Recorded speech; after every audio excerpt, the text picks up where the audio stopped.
कोपरगाव तालुक्यातील देरडे फाटा येथील ओम साई जनार्दन हॉटेल येथे झालेल्या कथित तोडफोड आणि मारहाणीच्या घटनेनंतर अनेक दिवस उलटूनही अद्याप कोणताही गुन्हा दाखल झालेला नसल्याची माहिती समोर येत आहे। त्यामुळे या प्रकरणाबाबत नागरिकांमध्ये विविध चर्चांना उधाण आले असून पोलीस प्रशासनाच्या भूमिकेबाबतही प्रश्न उपस्थित केले जात आहेत। मिळालेल्या माहितीनुसार संबंधित घटनेत हॉटेलचे मालक असलेले 2 भाऊ गंभीर जखमी झाले असून त्यांच्यावर लोणी येथील रुग्णालयात उपचार सुरू आहेत।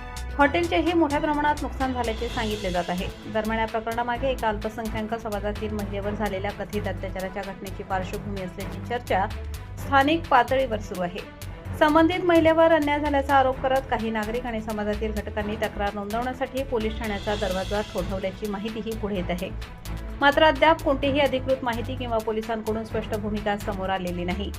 घटनेची सत्यता आणि संपूर्ण तपशील अद्याप अधिकृतरित्या स्पष्ट झालेला नसला तरी गुन्हा दाखल न झाल्यामुळे नागरिकांमध्ये संभ्रमाचे वातावरण निर्माण झाले आहे।